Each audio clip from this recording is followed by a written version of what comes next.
Okay, Assalamualaikum warahmatullahi wabarakatuh. Bersama saya Ustazah Nur Sailah binti Muhammad Rifin dalam subjek mata pelajaran Asy-Syariah tingkatan 3. Tajuk yang pertama bahagian fiqh iaitu tajuk puasa. Selamat menonton. Okey, kita pergi kepada yang pertama, Ma'yar at-Ta'allum, standard pembelajaran. Untuk tajuk as-Sawm, kita akan pelajari ta'rif as-Sawm, dalil masyru'iyatis Sawm, hukum as-Sawm, syurut wujubus Sawm, syurut sihhatis Sawm, arkanus Sawm, sunanus Sawm, makruhat, perkara-perkara makruh dalam apabila puasa, mubtalat, perkara yang membatalkan puasa, al-a'dzar al-mabihatu lil iftar, keuzuran yang membolehkan seseorang itu berbuka puasa. Dan yang terakhir kita akan tengok masalah-masalah yang berkaitan masail al-muta'alliqah bis-sawm, antaranya adalah penggunaan isti'malul bakhah ar-rabawi, iaitu penggunaan inhaler, ghasil kula, cuci darah, adakah batal ataupun tidak batal apabila seorang tu berpuasa dan dia cuci darah pada siang hari. Isti'malul huknah, menggunakan jarum, ambil suntikan pada siang hari di bulan puasa apabila orang tu berpuasa.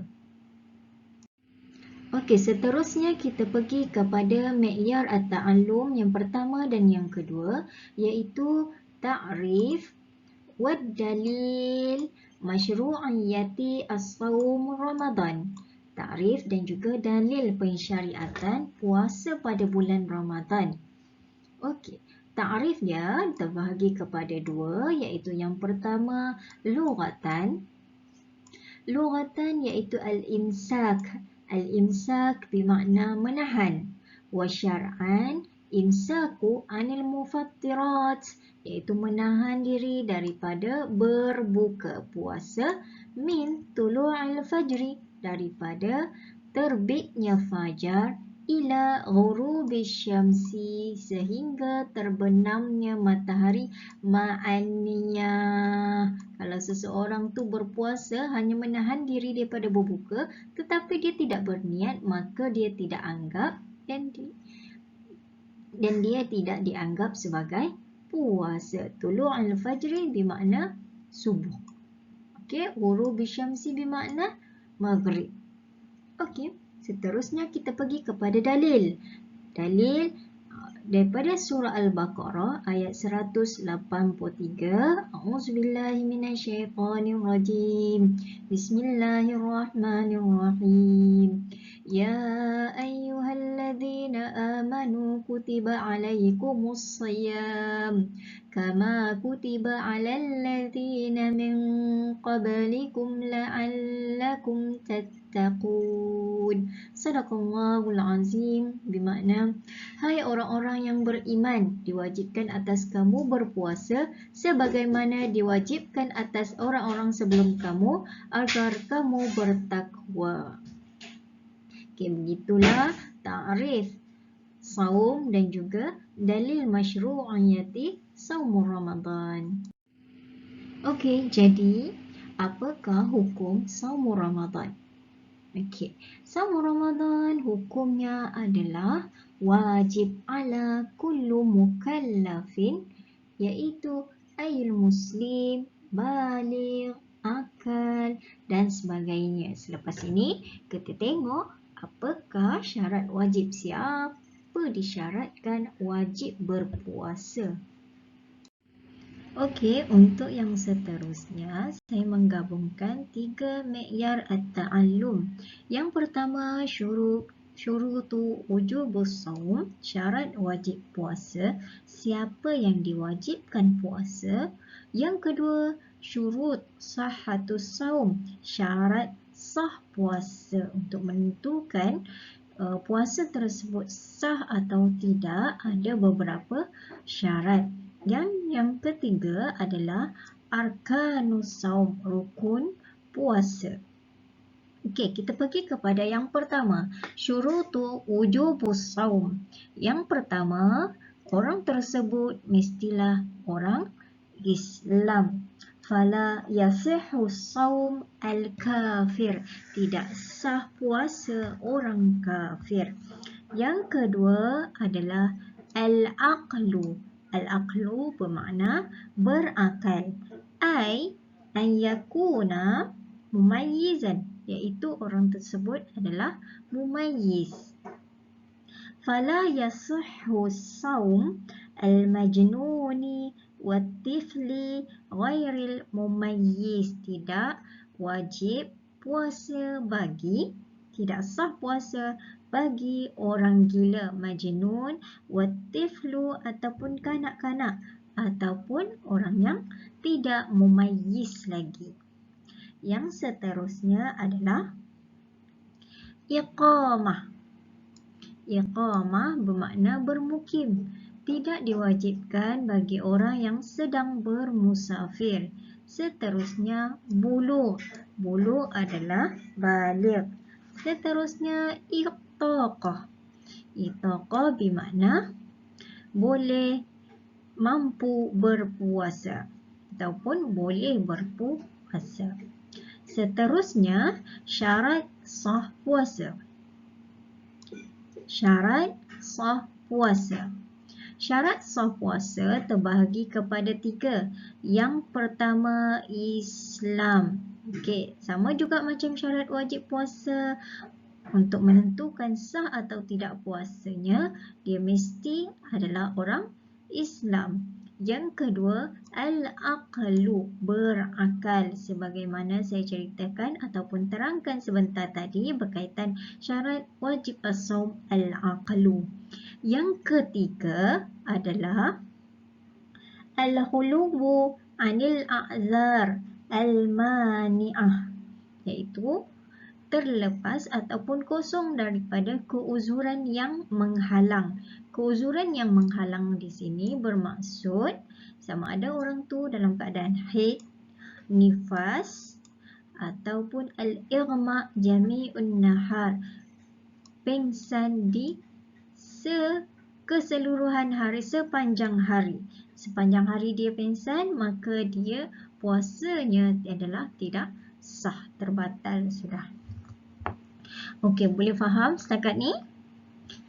Kita sambung kepada arkanus saum, rukun-rukun puasa. Tiada 2 benda ini, iaitu yang pertama adalah niat. Tiada niat tidak sah puasa. Dan yang kedua, imsakun al-mufattarat. Okey, menahan diri daripada berbuka. Sebenarnya rukun ini adalah berbalik kepada ta'rif yang saya terangkan mula-mula tadi. Okey, sebelum kita pergi kepada mi'yar at-ta'allum yang sekarang ni, kita buat ulang kaji sedikit apa yang kita belajar tadi sebelum ini. Yang pertama, kita belajar berkaitan dengan ta'rif. Okey, ta'rif puasa. Yang kedua, dalil. Dalil daripada surah Baqarah ayat 183. Yang ketiga, kita belajar berkaitan hukum puasa. Apa hukum puasa, anak-anak? Wajib. Dan yang keempat, saya gabungkan 3 mi'yar at-ta'allum, iaitu yang pertama, syarat wujubus saum, syarat wajib puasa. Yang kedua, syarat sah puasa. Dan yang ketiga adalah arkanu as-saum. Arkanu saum ada berapa?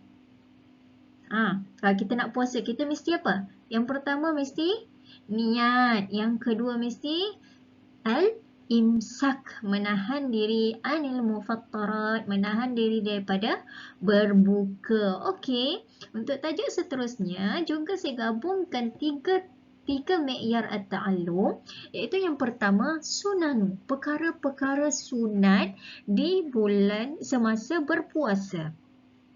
Okey, jangan keliru dengan perkara sunat di bulan Ramadan. Okey, sekarang kita tajuk puasa, jadi kita kena belajar perkara sunat bagi orang yang berpuasa. Mana kerja saya ni? Okey, perkara sunat bagi orang yang berpuasa. Yang kedua, Yang kedua adalah makruhat, perkara makruh bagi orang yang berpuasa. Yang ketiga adalah al-mubatalat, perkara yang membatalkan puasa.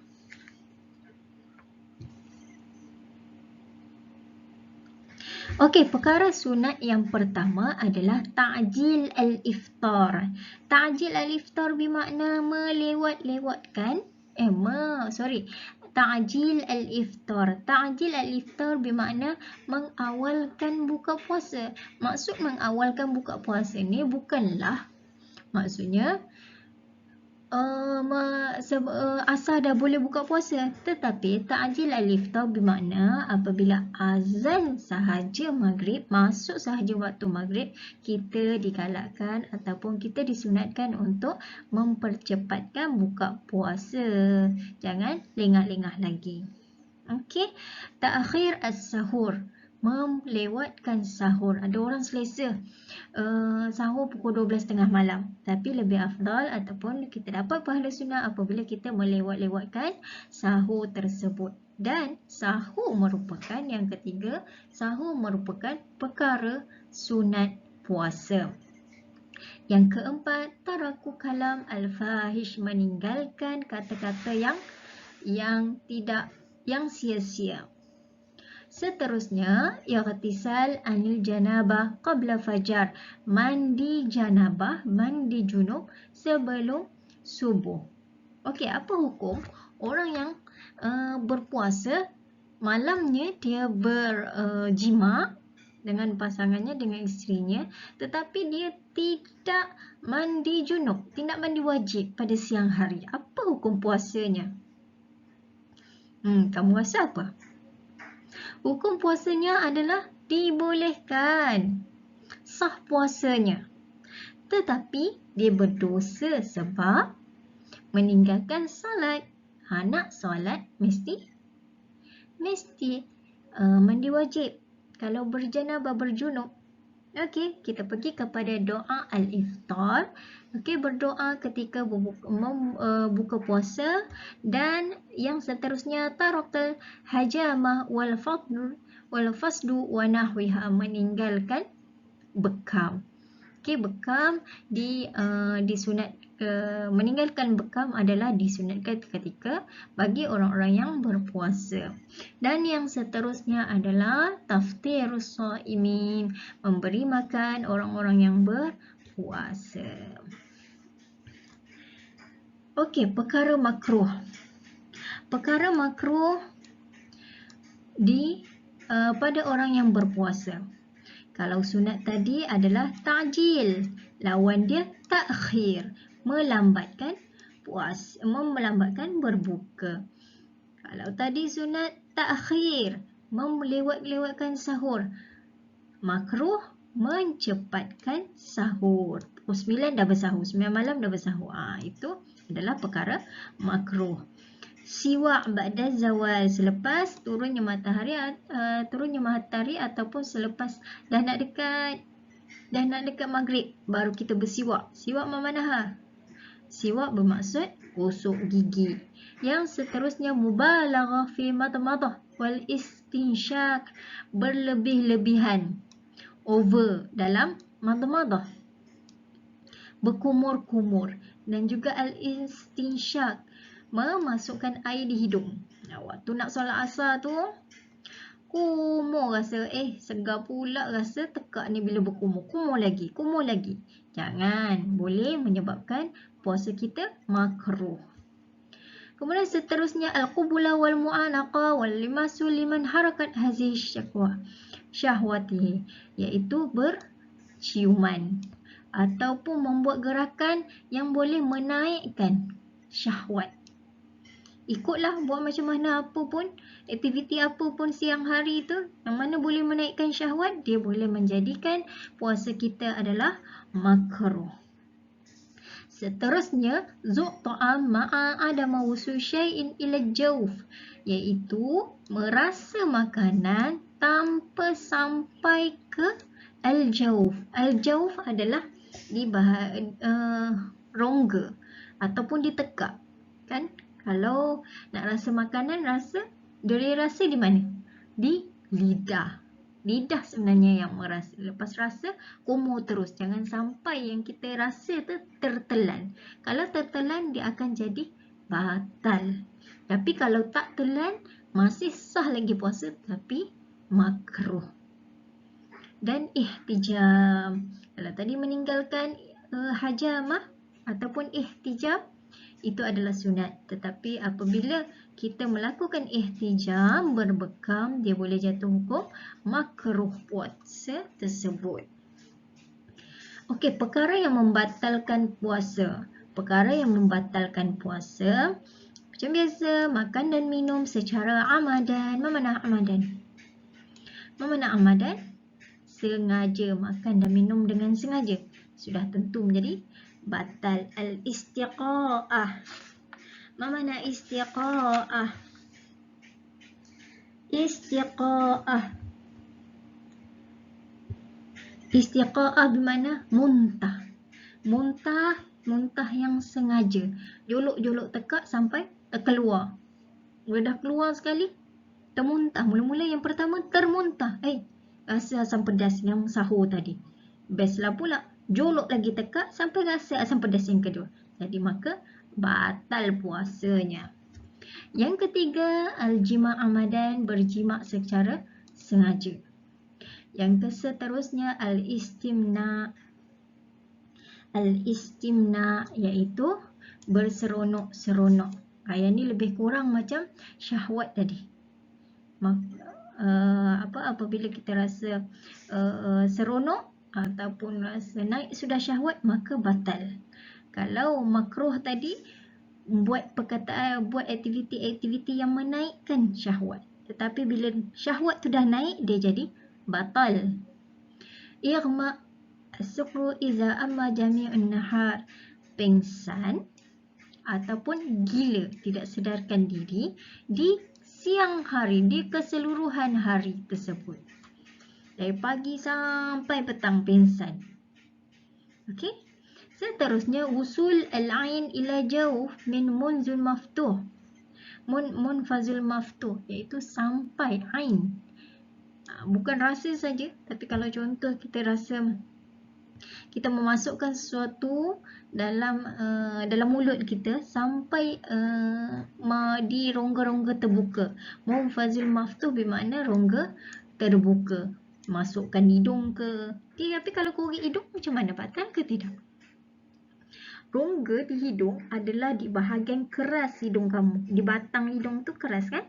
Itu baru rongga. Kalau kamu korek hidung kamu macam biasa, di tepi-tepi tu, tidak mengapa. Tapi kalau masuk jari sampai di batang hidung yang keras ni, itu yang dikatakan munfazil maftuh, rongga terbuka. Adakah orang korek hidung sampai jolok sampai ke atas?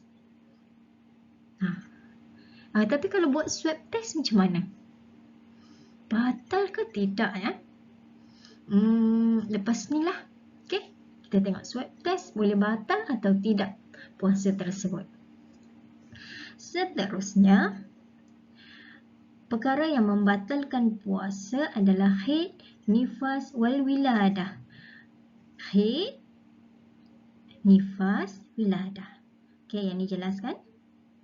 Dan yang kedua last, junun walau lahzah. Gila walau sekejap. Okay, beza dengan sakru. As-sakru bermakna mabuk. Mabuk mesti jami'un nahar, di keseluruhan hari. Tapi gila sekejap je. Orang tu mula-mula betul. Ada orang gila, dia bukan selamanya gila. Gila sekejap. Okay, gila sekejap, datang hari gila dia tu, batal puasanya. Dan yang terakhir adalah riddah, iaitu murtad. Okey, sekarang faham? Tadi ada persoalan berkaitan dengan swab test. Adakah swab test boleh menyebabkan batal puasa? Okey, batal atau tidak puasa tersebut? Lepas ni kita akan kongsikan. Okey, sekarang kita tengok al-azhar. Al-azhar al-mubihatu lil-iftar. Siapakah yang diberi keuzuran untuk membolehkan dia berbuka puasa. Yang pertama adalah maradun syadidun. Maradun syadid. Maradun syadid bermakna sakit yang terlampau. Allazi yang mana, bagaimana kita nak mengatakan orang ni sakit yang terlampau?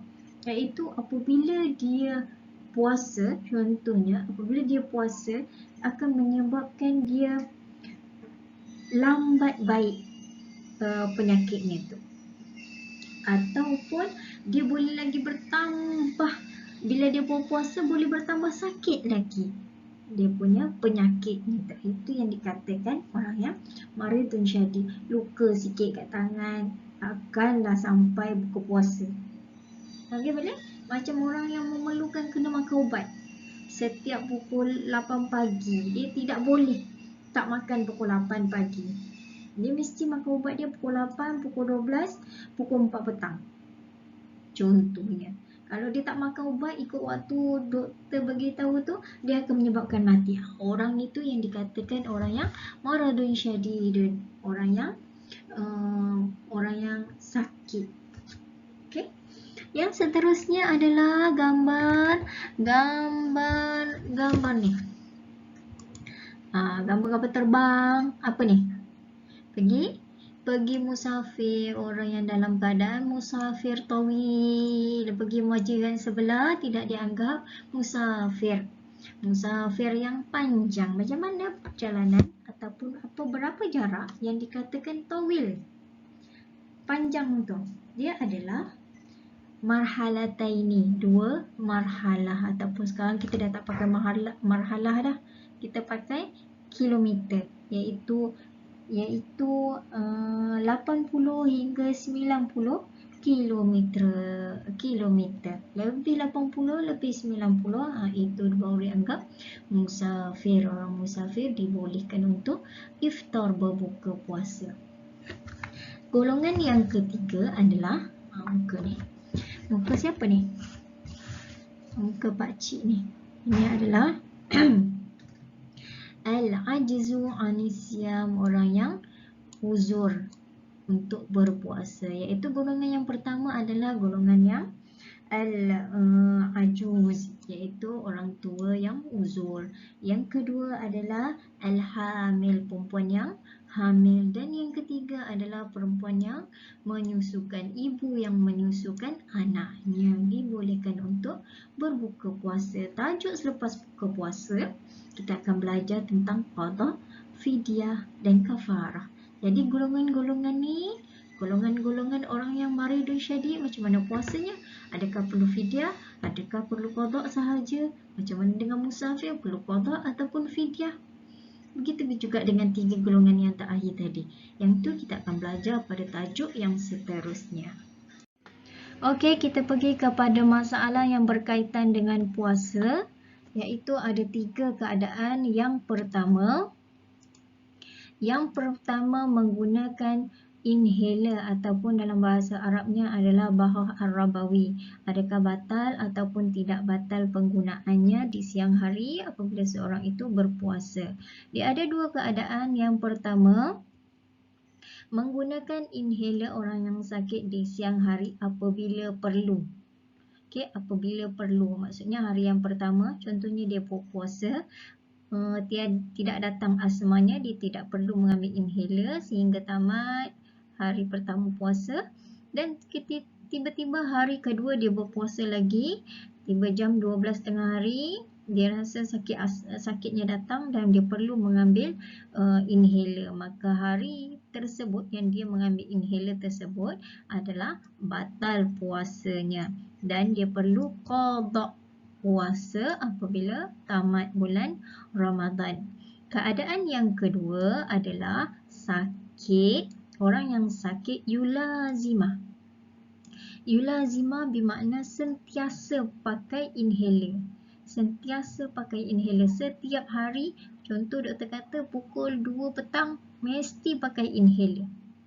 Setiap hari pakai inhaler. Orang tersebut dianggap ajizan, orang yang lemah dan perlu membayar fidyah sahaja. Memang orang ni dalam keadaan dia tidak mampu lagi berpuasa. Keadaan yang kedua adalah penggunaan al-huqnah. Al-huqnah adalah suntikan. Okey, keadaan yang pertama memasukkan ubat di dubur. Okey, macam contohnya demam panas. Doktor masukkan ubat di dubur. Okey, dia boleh membatalkan puasa kerana apa? Dubur merupakan salah satu daripada munfazun maftuh, rongga terbuka. Okey, al-huqnah fil warid, mengambil suntikan di urat. Al-warid bermakna urat. Okey, suntik biasa doktor akan cari urat. Doktor cucuk ubat tersebut dalam urat kita, maka dia tidak membatalkan puasa kerana urat bukan merupakan munfazun maftuh. Okey. Seterusnya adalah ghasil al-kulli. Ghasil al-kulli adalah aktiviti ataupun satu tahap orang yang sakit buah pinggang. Doktor menyarankan untuk membuat cuci darah. Okey, aktiviti cuci darah ini tidak membatalkan puasa kerana tidak melibatkan anggota rongga terbuka. Dia hanya melibatkan urat sahaja. Doktor masukkan wayar ataupun suntik di urat dan darah akan keluar masuk dalam badan dia tu. Okey, berkaitan dengan swab test tadi. Adakah dibolehkan ataupun adakah menyebabkan seseorang yang berpuasa itu batal puasanya atau tidak? Okey, fatwa kebangsaan, untuk makluman, fatwa kebangsaan telah memutuskan bahawa aktiviti swab test tidak membatalkan puasa. Sekali lagi saya beritahu, aktiviti swab test tidak membatalkan puasa. Kerana apa? Kerana swab test tersebut dijuluk bukan di dalam rongga, bukan ke dalam rongga, tetapi hanya di atas rongga. Dia tidak sampai ke tekak. Okey, dalam keadaan dia jolok dari hidung sampai ke tekak, barulah membatalkan puasa. Okey, jelas sekarang swab test tidak batalkan puasa. Contohnya belum puasa nanti kamu dipanggil untuk buat ujian swab test, maka boleh puasa seperti biasa.